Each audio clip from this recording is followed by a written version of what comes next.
Okay, Inky. Today I'm going to read because I sang the whole time before. So we're going to read together. I'm reading Jane Eyre. Let's see what it's up to. During these 8 years, my life was uniform, but not unhappy, because it was not interactive. I had the means of an excellent education placed within my reach, a fondness for some of my studies, and a desire to excel in all, together with a great delight in pleasing my teachers, especially such as I loved, urged me on. I availed myself fully to the advantages offered me. In time I rose to being the first girl of the class. Then I was invested with the office of teacher, which I discharged with zeal for 2 years. But at the end of that time I altered. Miss Temple, through all changes, had thus far continued superintendent of the seminary. To her instruction I owed the best part of my acquirements. Her friendship and society had been my continual solace. She had stood me in the stead of mother, governess, and latterly companion. At this period she married, removed with her husband, a clergyman, an excellent man, almost worthy of such a wife, to a distant county, and consequently was lost to me. From the day she left I was no longer the same. With her was gone every settled feeling, every association that had made Lowood in some degree a home to me. I had embedded from her something of her nature and much of her habits. More harmonious thoughts, what seemed better regulated feelings, had become the intimates of my mind. I had given an allegiance to duty and order. I was quiet. I believed I was content. To the eyes of others, usually even to my own, I appeared a disciplined and subdued character. But destiny, in the shape of the Reverend Mr. Nasmyth, came between me and Miss Temple. I saw her in her travelling dress step into a post-chaise shortly after the marriage ceremony. I watched the chaise mount the hill and disappear beyond its brow, and then retired to my own room, and there spent in solitude the greatest part of the half-holiday, granted in honor of the occasion. I walked about the chamber most of the time. I imagined myself only to be regretting my loss and thinking how to repair it. But when my reflections were concluded, and I looked up and found that the afternoon was gone and the evening far advanced, another discovery dawned on me, namely, that in the interval I had undergone a transformation process, that my mind had put off all it had borrowed from Miss Temple, or rather that she had taken with her the serene atmosphere I had been breathing in her vicinity, and that now I was left in my unnatural element and beginning to feel the stirring of old emotions. It did not seem as if a prop were withdrawn, but rather as if a motive were gone. It was not the power to be tranquil which had failed me, but the reason for tranquillity was no more. My world had for some years been in Lowood. My experience had been of its rules and systems. Now I remember that the real world was wide, and that a varied field of hopes and fears, of sensations and excitements, awaited those who had courage to go forth into its expanse to seek real knowledge of life amidst its perils. I went to my window, opened it, and looked out. There were 2 wings of the building.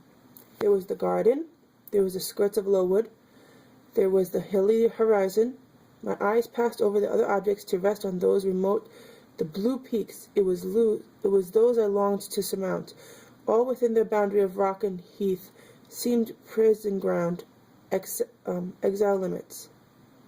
I traced the white road winding around the base of one mountain and vanishing in a gorge between 2. How I longed to follow it further.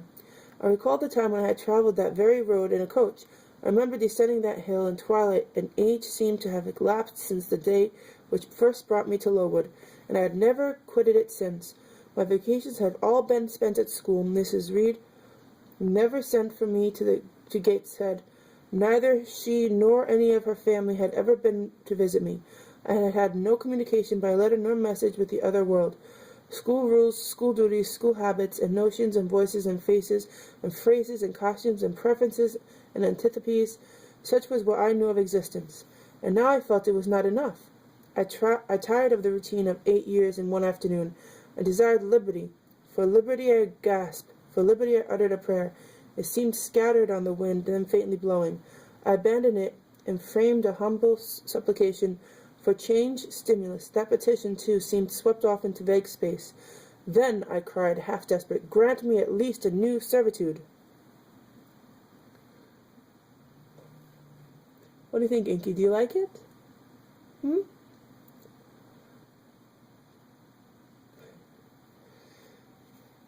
Here a bell, ringing the hour of supper, called me downstairs. I was not free to resume the interrupted chain of my reflections till bedtime.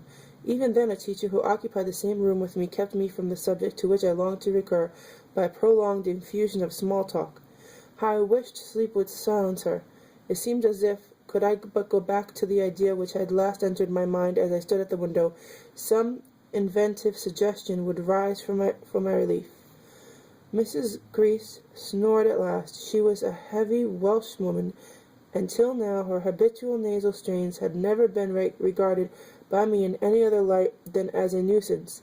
Tonight I hailed the first deep notes with satisfaction. I was debarrassed of interruption. My half-effaced thought instantly revived. A new servitude. There is something in that, I soliloquized.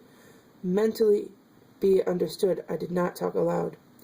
I know there is, because it does not sound too sweet. It is not like such words as liberty, excitement, enjoyment, delightful sounds, truly, but no more than sounds for me, and so hollow and fleeting that it is mere waste of time to listen to them. But servitude, that must be a matter of fact. Anyone may serve. I have served here 8 years. Now all I want is to serve elsewhere. Can I not get so much of my own will? Is not that thing feasible? Yes, the end is not so difficult, if I had only a brain active enough to ferret out the means of attaining it. I sat up in bed by way of arousing this said brain. It was a chilly night. I covered my shoulders with a shawl, and then I proceeded to think, again with all my might.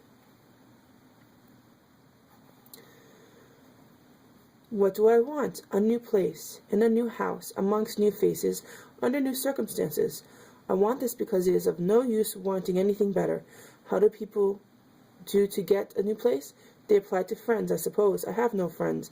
There are many others who have no friends, who must look about for themselves to be their own helpers. And what is their resource? I could not tell. Nothing answered me. Then I ordered my brain to find a response, and quickly. It worked, and worked faster. I felt the pulses throb in my head and temples, but for nearly an hour it worked in chaos, and no results came of its efforts. In vain labor, I got up and took a turn in the room, undrew the curtain, noted a star or two, shivered with cold, and again crept to bed. A kind fairy in my absence had surely dropped the required suggestion on my pillow, for as I lay down it came quietly and naturally to my mind. Those who want situations advertised, you must advertise in the Shire Herald. Isn't that a good idea, Inky? To advertise in the newspaper? I think so, too. How? I know nothing about advertising, replies Rose smooth and prompt now. You must enclose the advertisement and the money to pay for it under a cover directed to the editor of the Herald.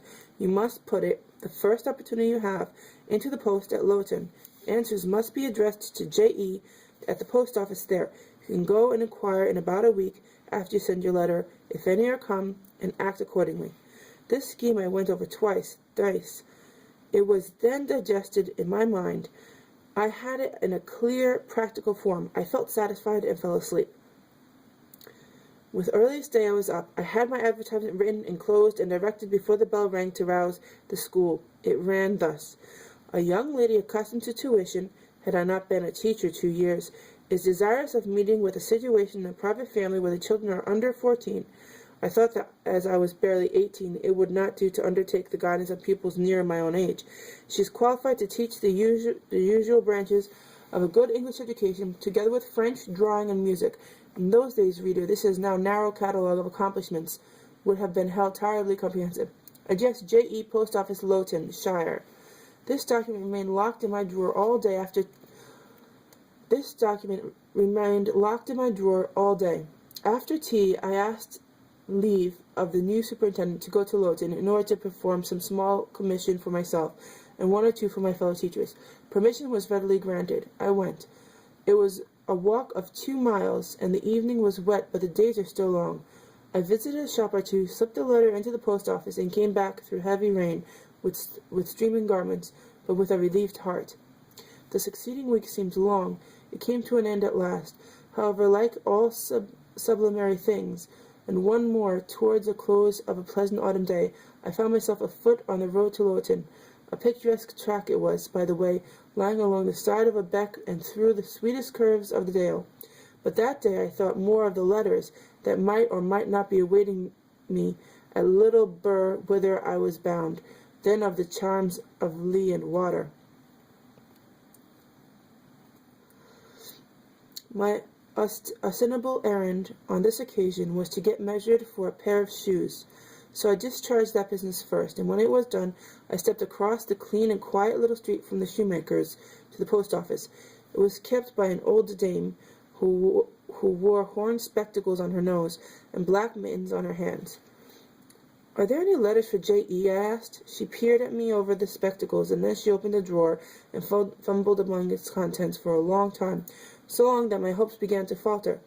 At last, having held the document before her glasses for nearly 5 minutes, she presented it across the counter, accompanying the act by another inquisitive and mistrustful glance. It was for J.E. "Is there only one?" I demanded. "There are no more," she said, and I put it in my pocket and turned my face homeward. I could not open it then. Rules obliged me to be back by 8, and it was already 7:30. Various duties awaited me on my arrival. I had to sit with the girls during the hour of study. Then it was my turn to read prayers, to see them to bed. Afterwards I supped with the other teachers. Even when we finally retired for the night, the inveterable Mrs. Grace was still my companion. We had only a short end of candle on our candlestick, and I dreaded lest she should talk till it was all burnt out. Fortunately, however, the heavy supper she had eaten produced a sulphurous effect. She was already snoring before I had finished undressing. There still remained an inch of candle. I now looked out my letter. The seal was an initial F. I broke it. The contents were brief. "If J.E., who advertised in the Shire Herald of last Thursday, possess the acquirements mentioned, and if she is in possession to give satisfactory references as to character and competency, a situation can be offered her where there is but one pupil, a little girl under 10 years of age, and where the salary is £30 per annum. J.E. is requested to send references, name, address, and all particulars to the direction of Mrs. Fairfax, Thornfield, near Millcote, Shire." I examined the document long. The writing was old-fashioned and rather uncertain, like that of an elderly lady. This circumstance was satisfactory. A private fear had haunted me that in thus acting for myself and by my own guidance, I ran the risk of getting into some scrape, and above all things I wished the results of my endeavours to be respectable, proper, and regal. I now felt that an elderly lady was no bad ingredient in the business I had on hand. Mrs. Fairfax! I saw her in a black gown and a widow's cap, frigid perhaps, but not uncivil, a model of elderly English respectability. Thornfield! That, doubtless, was the name of her house. A near, orderly spot, I was sure, though I failed in my efforts to convince a correct plan of the premises. Millcote, Shire. I brushed up my recollections of the map of England. Yes, I saw it, both the shire and the town. Shire was 70 miles nearer London than the remote county where I now reside. That was a recommendation to me. I longed to go where there was life and movement. Millcote was a large manufacturing town on the banks of the A. A busy place enough, doubtless. So much the better. It would be a complete change at last. Not that my fancy was much captivated by the idea of long chimneys and clouds of smoke, but, I argued, Thornfield will probably be a good way from the town.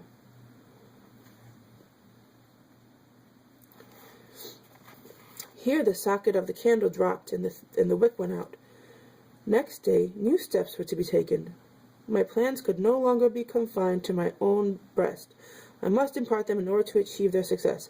Having sought and obtained an audience of the superintendent during the noontide recreation, I told her I had a prospect of getting a new situation where the salary would be double what I now receive, for at Lowood I only got £15 per annum, and requested she would break the matter for me to Mr. Brockhurst or some of the committee, and ascertain whether they would permit me to mention them as references.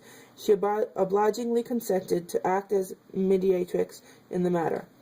The next day she laid the affair before Mr. Brockhurst, who said that Mrs. Reed must be written to, as she was my natural guardian. A note was accordingly addressed to that lady, who returned for answer that I might do as I pleased. She had long relinquished any interference in my affairs. This note went the round of the committee, and at last, after what appeared to me most tedious delay, formal leave was given me to better my condition if I could, and assurance added that as I had always conducted myself well, both as teacher and pupil at Lowood, a testimony of character and capacity signed by the inspectors of that institution should forthwith be furnished me. This testimonial I accordingly received in about a week, forwarded a copy of it to Miss Fairfax, and got that lady's reply stating that she was satisfied, and fixing that day fortnight as the period for my assuming the post of governess in her house. I now bruised myself in preparation. The fortnight passed rapidly. I had not a very large wardrobe, though it was adequate to my wants, and the last day sufficed to pack my trunk, the same I had brought with me 8 years ago from Gateshead. The box was corded, the card nailed on. In half an hour the carrier was to call for it and take it to Lowton, whither I myself was to repair at an early hour the next morning to meet the coach. I had brushed my black stuff travelling dress, prepared my bonnet, gloves, and muff, sought in all my drawers to see that no article was left behind, and now, having nothing more to do, I sat down and tried to rest. I could not, though I had been on foot all day. I could not now repose an instant. I was too much excited. A phase of my life was closing tonight, a new one opening tomorrow. Impossible to slumber in the interval. I must watch feverishly while the change was being accomplished.